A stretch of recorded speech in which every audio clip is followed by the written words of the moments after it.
सभी को नमस्कार। स्वागत करता हूं आपका एक बार फिर से अपने YouTube चैनल में। और हम लोग एनवायरनमेंट सेक्शन पढ़ रहे थे। आप सभी अच्छी तरीके से जानते हैं कि जो कल क्लास ली थी, पिछली क्लास में हमने आपको फूड चेन के बारे में पढ़ाया था, ठीक है। और सभी को अच्छी तरीके से बता दिया था कि फूड चेन क्या है, कि किसी भी पारिस्थितिकी तंत्र की अगर हम बात करेंगे इकोसिस्टम में, तो जीवधारियों के मध्य एक ऐसा संबंध जिसमें एक जीव दूसरे जीव का भोजन बनता है, उसी श्रृंखला को हम क्या कहते हैं, खाद्य श्रृंखला कहते हैं, ठीक है।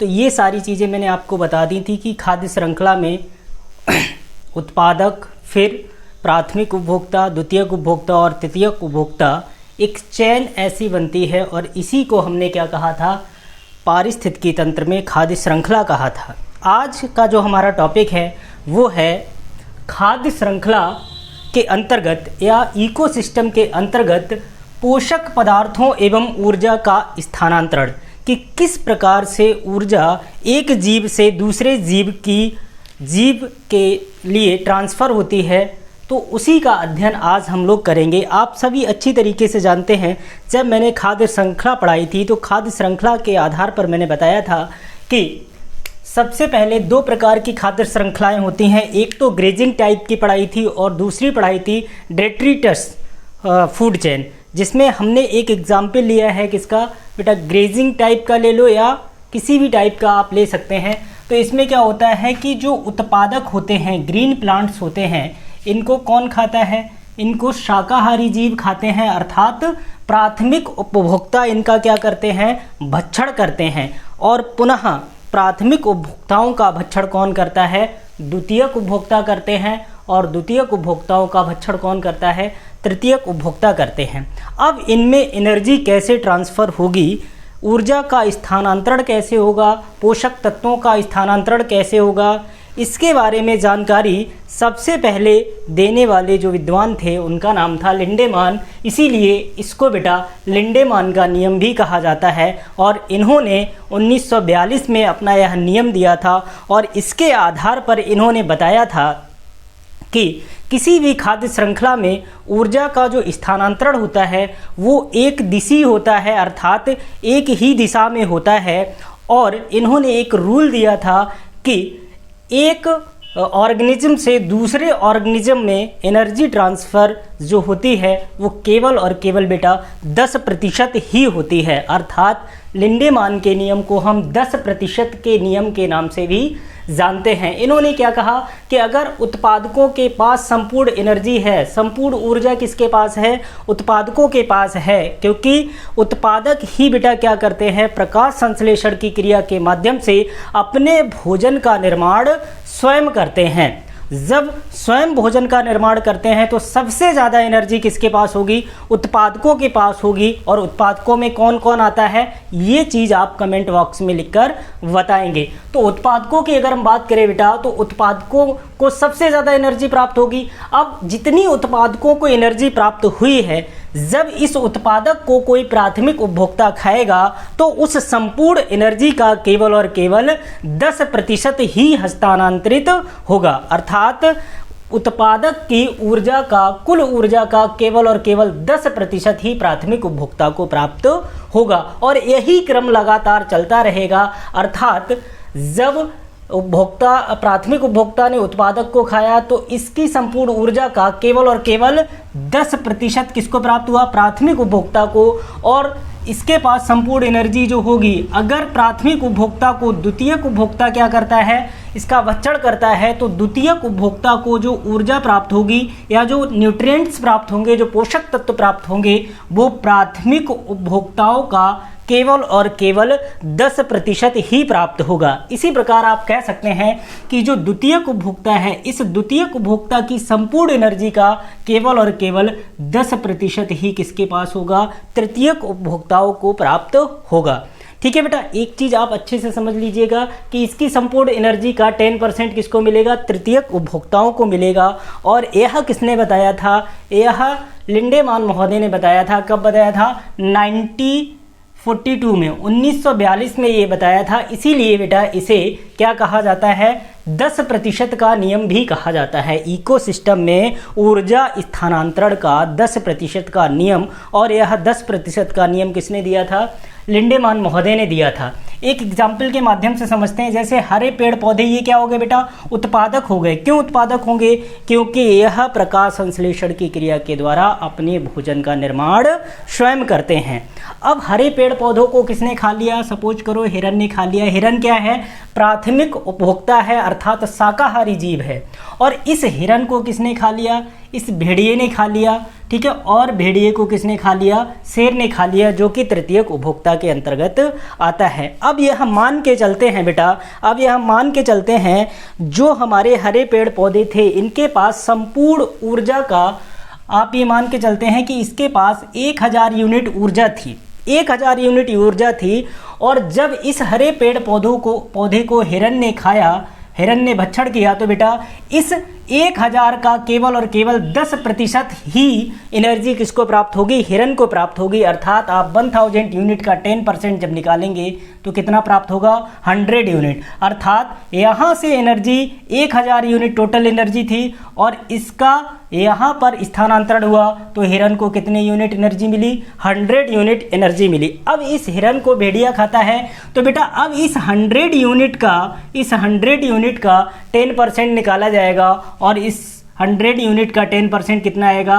10 यूनिट। अर्थात 10 यूनिट ऊर्जा किसको प्राप्त होगी? इस भेड़िया को प्राप्त होगी। और जब इस भेड़िया को किसने खा लिया? शेर ने खा लिया। तो इस 10 यूनिट का बेटा 10% फिर से निकाला जाएगा, और यह कितना होगा? 1 यूनिट जो एनर्जी होगी वो किसको प्राप्त होगी? तृतीयक उपभोक्ता को प्राप्त होगी, अर्थात शेर को प्राप्त होगी। तो एग्जाम्पल के माध्यम से आप देख सकते हैं कि सबसे ज़्यादा एनर्जी किसके पास थी? उत्पादक के पास थी। और उत्पादक की एनर्जी का 10% किसको मिला? प्राथमिक उपभोक्ता को मिला। फिर प्राथमिक उपभोक्ता की एनर्जी का 10% किसको मिला? द्वितीयक उपभोक्ता को मिला। और द्वितीयक उपभोक्ता की एनर्जी का 10% किसको मिला? शेर को मिला, ठीक है, यानी तृतीयक उपभोक्ता को मिला। इसीलिए बेटा कहा जाता है कि लिंडेमान महोदय ने जो 1942 में नियम दिया था, किसी भी इकोसिस्टम में ऊर्जा के स्थानांतरण का, उसे 10% का नियम भी कहा जाता है। आई होप ये चीज़ समझ में आ गई होगी आपको, ठीक है। अगर आई है तो अच्छे से कमेंट करिएगा, ठीक है। आगे बढ़ते हैं और चलते हैं अपने अगले टॉपिक की ओर। अगला टॉपिक है हमारा पारिस्थितिकी पिरामिड, इकोलॉजिकल पिरामिड। अगर हम इकोलॉजिकल पिरामिड की बात करें तो बेटा इकोलॉजिकल पिरामिड की बात करें तो इकोलॉजिकल पिरामिड जो दिया था, सबसे पहले इसके बारे में जानकारी दी थी चार्ल्स एल्टन ने। किसने दी थी? चार्ल्स एल्टन ने 1927 में 1927 में सबसे पहले पिरामिड के बारे में जानकारी देने वाले वैज्ञानिक हुए हमारे चार्ल्स एल्टन। इसीलिए इसे बेटा एल्टोनियन पिरामिड के नाम से भी जाना जाता है। इसीलिए बेटा इसको क्या कहा जाता है? एल्टोनियन पिरामिड के नाम से भी जाना जाता है। अगर हम बात करें बेटा कि पिरामिड होता क्या है, अगर हम बात करें पिरामिड क्या होता है, तो आप एक चीज़ ध्यान रखेंगे बहुत अच्छी तरीके से। सबसे पहले मैंने बताया था ट्रॉपिक लेवल, और ट्रॉपिक लेवल में मैंने यही फूड चेन के बारे में पढ़ाया होगा। देखिए ट्रॉपिक लेवल के बारे में अगर हम देखें तो ट्रॉपिक लेवल या ऊर्जा स्थानांतरण को प्रदर्शित किया गया किसके माध्यम से? एक सीरीज के माध्यम से प्रदर्शित किया गया। अगर इस सीरीज के माध्यम से प्रदर्शित किया गया तो इसको क्या कह दिया गया? खाद्य श्रृंखला कह दिया गया। अर्थात जब इसको श्रृंखला के माध्यम से प्रदर्शित किया गया, रिप्रेजेंट किया गया, तो इसको कह दिया गया खाद्य श्रृंखला। लेकिन जब इसको बेटा प्रदर्शित किया जाता है डायग्राम के माध्यम से, चित्र के माध्यम से जब प्रदर्शित किया जाता है, तो इसी को कहा जाता है बेटा, क्या कहा जाता है? पिरामिड कहा जाता है, इकोलॉजिकल पिरामिड कहा जाता है। जैसे ये उत्पादक हो गया, फिर प्राथमिक उपभोक्ता, फिर द्वितीयक उपभोक्ता और फिर तृतीयक उपभोक्ता। जब हमने इसको डायग्राम के माध्यम से प्रदर्शित किया तो हमें क्या मिला? एक पिरामिड नुमा आकृति मिली। इसीलिए इसको क्या कह दिया गया? इसको कह दिया गया बेटा इकोलॉजिकल पिरामिड। दूसरी डेफिनेशन अगर आप समझें तो अच्छे से समझिए, मैंने लिख रखा है यहाँ पे कि ऊर्जा स्थानांतरण को जब हम चित्र के माध्यम से प्रदर्शित करते हैं तो हमें एक पिरामिड आकृति मिलती है। इसीलिए इसको क्या कहा जाता है? इकोलॉजिकल पिरामिड कहा जाता है। या फिर आप यूँ कह सकते हैं कि किसी भी इकोसिस्टम में जितने भी जीवधारी होंगे उन्हें हम 3 भागों में विभाजित कर सकते हैं, 3 कैटेगरी में डिवाइड कर सकते हैं। एक तो उनकी जनसंख्या के आधार पर, दूसरा उनके जीव भार के आधार पर, और तीसरा उन्हें प्राप्त होने वाले ऊर्जा स्तर के आधार पर जब हम डिवाइड करते हैं तो बेटा जब इनको वर्गीकृत किया जाता है, ठीक है, तो उसके माध्यम से भी क्या होता है, एक आकृति प्राप्त होती है। और उस आकृति, कैसी आकृति प्राप्त होती है, पिरामिड आकार की आकृति प्राप्त होती है, त्रिभुजाकार आकृति प्राप्त होती है। और इसी को हम क्या कहते हैं बेटा, इसको हम कहते हैं इकोलॉजिकल पिरामिड कहते हैं। आप कह सकते हैं किसी भी इकोसिस्टम में उत्पादकों और उपभोक्ताओं में प्राथमिक, द्वितीयक और तृतीयक उपभोक्ताओं को सम्मिलित किया जाएगा। उत्पादकों एवं उपभोक्ताओं को जनसंख्या, जीव भार तथा प्राप्त ऊर्जा स्तर के क्रम में जब व्यवस्थित किया जाता है तो व्यवस्थित करने पर एक पिरामिड आकार की आकृति प्राप्त होती है, जिसे हम इकोलॉजिकल पिरामिड कहते हैं। ठीक है बेटा, इसको हम क्या कहते हैं, इकोलॉजिकल पिरामिड कहते हैं। अब यह पिरामिड दो प्रकार से बन सकता है, या तो यह सीधा बनेगा या फिर उल्टा बनेगा। ठीक है, और इसके आधार पर हमेशा बेटा क्या होगा, उत्पादक को रखा जाएगा। आधार पर किसको रखा जाएगा, उत्पादक को रखा जाएगा। और टॉप पर किसको रखा जाएगा बेटा, तृतीयक उपभोक्ता को रखा जाएगा। तो जहाँ पर बेटा उत्पादकों की संख्या अधिक होगी, अर्थात बेस बड़ा होगा, ठीक है, फिर उसके बाद क्या होगा, प्राथमिक उपभोक्ता, द्वितीयक उपभोक्ता और फिर तृतीयक उपभोक्ता। तो इस टाइप का जो डायग्राम बनेगा उसको हम कहेंगे सीधा पिरामिड। ठीक है बेटा, और जो इस टाइप का बनेगा जिसमें उत्पादकों की संख्या कम होगी या जैव भार कम होगी या प्राप्त ऊर्जा स्तर कम होगा, ठीक है, और तृतीयक उपभोक्ताओं को प्राप्त अधिक होगा, तो इस तरीके का पिरामिड कैसा बनेगा, उल्टा बनेगा। तो दो प्रकार से पिरामिड बनता है, ये चीज़ आप ध्यान रखेंगे। एक तो सीधा बनता है और दूसरा उल्टा बनता है।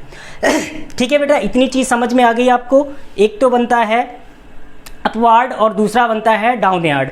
तो ये दो तरीके के आपके क्या बनते हैं बेटा, पिरामिड देखने को मिलते हैं। किसी भी इकोसिस्टम की अगर बात करें तो किसी भी इकोसिस्टम में बेटा याद रखेंगे, ऊर्जा का जो पिरामिड होता है, प्राप्त ऊर्जा स्तर का जो पिरामिड होता है, वो सदैव कैसा बनेगा, सदैव सीधा बनेगा। मैंने यहाँ पे अभी आपको एग्जाम्पल के माध्यम से बताया था कि सर्वाधिक एनर्जी ही किसके पास होगी, प्रोड्यूसर के पास होगी, उत्पादकों के पास होगी। तो बेटा सदैव ऊर्जा का पिरामिड कैसा बनेगा, ऊर्जा का पिरामिड सदैव सीधा बनता है। ठीक है, इतनी चीज़ आपको समझ में आई।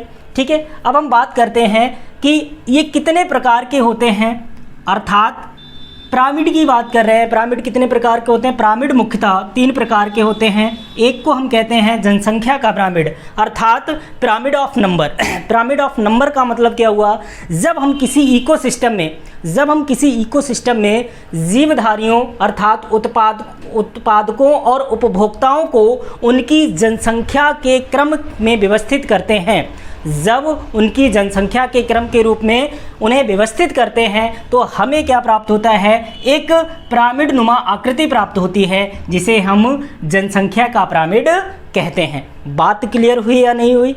जब आप, जैसे यहाँ पे हमने क्या रखा, उत्पादकों की संख्या के आधार पर, जैसे किसी जंगल का अगर हम एक इकोसिस्टम में जंगल का पिरामिड अगर बनाने की कोशिश करें तो जंगल में सर्वाधिक मात्रा में, सर्वाधिक संख्या में क्या पाया जाएगा बेटा, उत्पादक होंगे। और उत्पादकों के बाद क्या होंगे, दूसरे नंबर पर प्राथमिक उपभोक्ता होंगे अर्थात शाकाहारी जीव होंगे। उसके बाद द्वितीयक उपभोक्ता होंगे और फिर तृतीयक उपभोक्ता होंगे। जब हम इनको इस क्रम में लगा देंगे तो यह बन जाएगा बेटा किसका पिरामिड, यह बन जाएगा जनसंख्या का पिरामिड। और जंगल में जनसंख्या का पिरामिड कैसा बनेगा, तो आप देख सकते हैं कि जिसकी संख्या अधिक होगी, उत्पादकों की संख्या अगर अधिक है तो पिरामिड सीधा बनेगा। ठीक है, अगला लेते हैं बेटा जीव भार का पिरामिड अर्थात पिरामिड ऑफ बायोमास। अब यहाँ पर क्या देखा जाता है, जीवों की जो भार है उसके आधार पर अगर हम व्यवस्थित करते हैं, ठीक है, व्यवस्थित करने का कोशिश करते हैं तो फिर वही एक पिरामिड का आकार की आकृति मिलेगी। तो इसे हम क्या कहेंगे, जीव भार का पिरामिड कहेंगे। अगर हम उसी एग्जाम्पल पे वापस लौटें जो हमने जंगल का लिया था, जंगल में सर्वाधिक संख्या किसकी बताई थी, उत्पादकों की बताई थी। और जब सर्वाधिक संख्या इनकी बताई थी, बड़े बड़े पेड़ पौधे होते हैं, और जब उनका भार किया जाएगा तो सर्वाधिक भार भी किसका आएगा, उत्पादकों का आएगा। उसके पश्चात क्या आएगा बेटा, उपभोक्ता का आएगा। उसके पश्चात द्वितीयक का आएगा और फिर तृतीयक उपभोक्ता का आएगा। ये चीज़ आपको पता होनी चाहिए। तो जीव भार के रूप में जब हम क्रम में व्यवस्थित करेंगे तो ऐसे पिरामिड को बेटा हम क्या कहेंगे, जीव भार का पिरामिड। और जंगल के दृष्टिकोण में अगर जंगल का एग्जाम्पल लेते हैं तो यहाँ पर भी हमारा जो पिरामिड है वो कैसा बनेगा, सीधा बनेगा। कैसा बनेगा बेटा, सीधा बनेगा।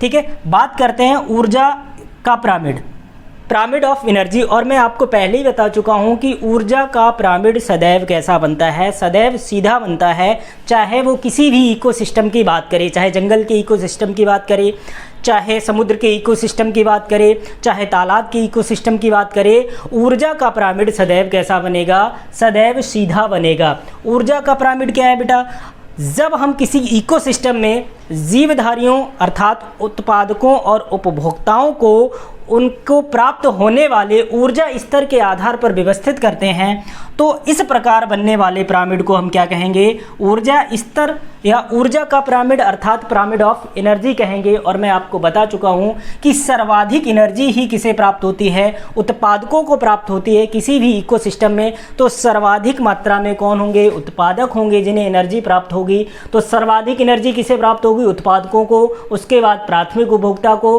फिर द्वितीयक उपभोक्ता को और फिर तृतीयक उपभोक्ता को प्राप्त होगी। तो इस प्रकार जो पिरामिड बनेगा वो कैसा बनेगा बेटा, सीधा पिरामिड बनेगा। आप यहां से देख सकते हैं कि सर्वाधिक एनर्जी किसके पास थी, हरे पेड़ पौधों के पास थी अर्थात उत्पादकों के पास थी। और सबसे कम एनर्जी किसके पास पहुंची, तृतीयक उपभोक्ता के पास पहुंची। तो इस प्रकार यह 3 पिरामिड बनते हैं। ये चीज़ आपको अच्छे से क्लियर होनी चाहिए। और जंगल के परिप्रेक्ष्य में मैंने बताया कि जंगल के परिप्रेक्ष्य में तीनों पिरामिड बेटा कैसे बनेंगे, तीनों पिरामिड सीधे बनेंगे।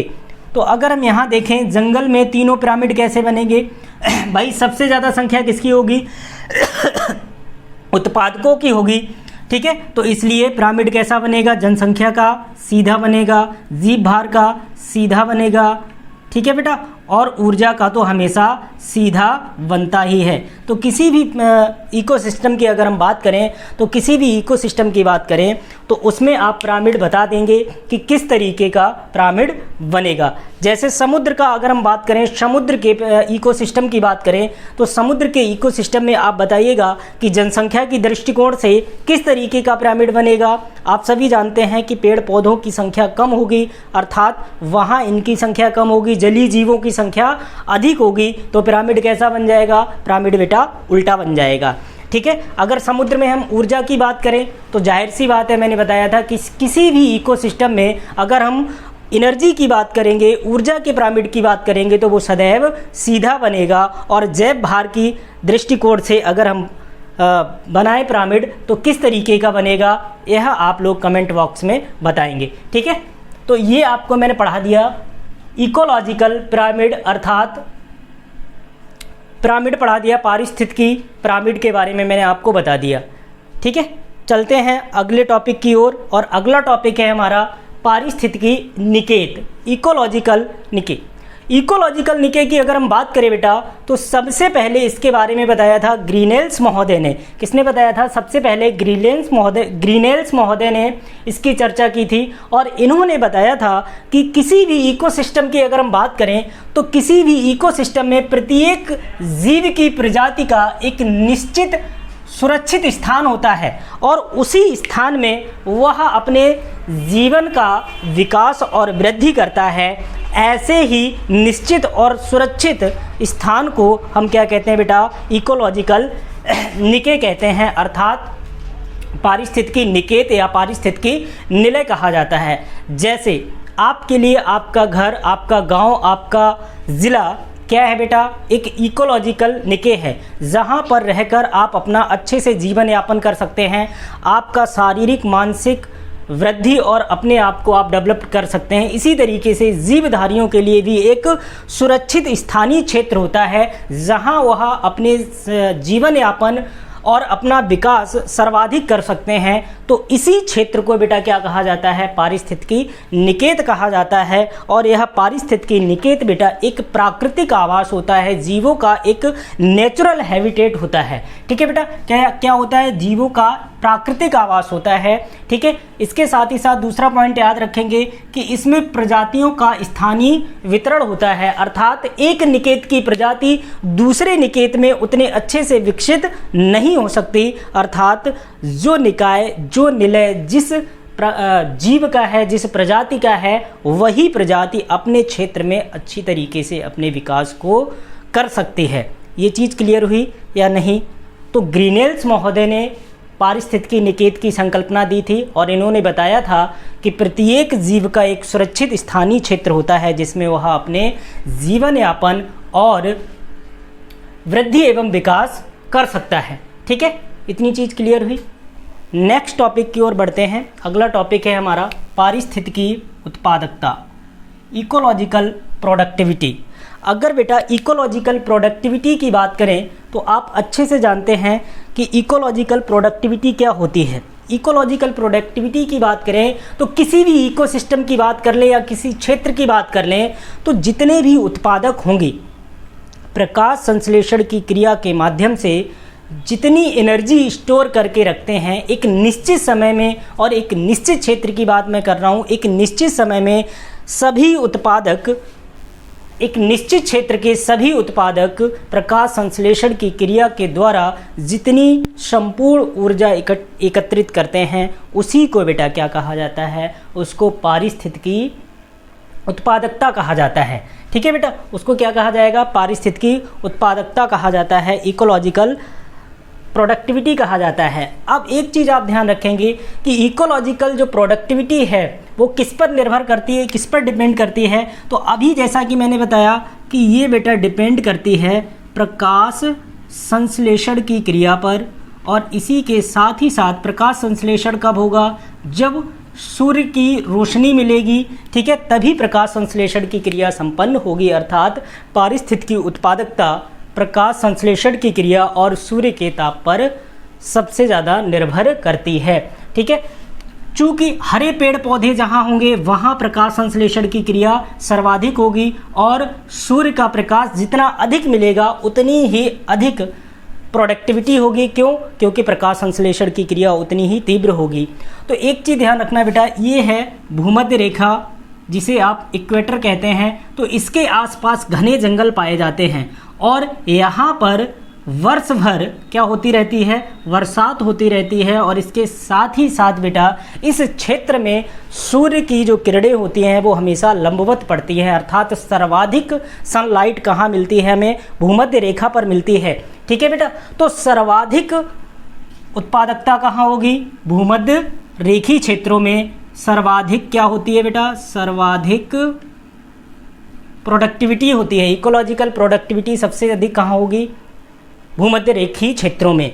जैसे जैसे हम ध्रुवों की ओर बढ़ते चले जाएंगे प्रोडक्टिविटी में कमी आती जाएगी। क्यों? क्योंकि बेटा सूर्य का प्रकाश धीरे धीरे कम हो जाता है, वनस्पतियों की संख्या कम होने लगती है, और जब वनस्पतियों की संख्या कम होगी, सूर्य का प्रकाश कम मिलेगा, तो सीधी सी बात है बेटा प्रोडक्टिविटी में भी कमी आएगी। तो सर्वाधिक कहाँ होता है बेटा, भूमध्य रेखीय क्षेत्रों में या विषुवत रेखीय वनों में, जबकि सबसे कम कहाँ पे होता है बेटा, सबसे कम होता है ध्रुवों पर, क्योंकि वहाँ पर पेड़ पौधे अर्थात वनस्पतियों की संख्या भी कम होती है और इसके साथ ही साथ सूर्य का प्रकाश भी कम प्राप्त होता है। ठीक है बेटा, तो ये चीज़ आपको समझ में आ गई होगी कि सर्वाधिक प्रोडक्टिविटी कहाँ होती है, भूमध्य रेखीय क्षेत्रों में।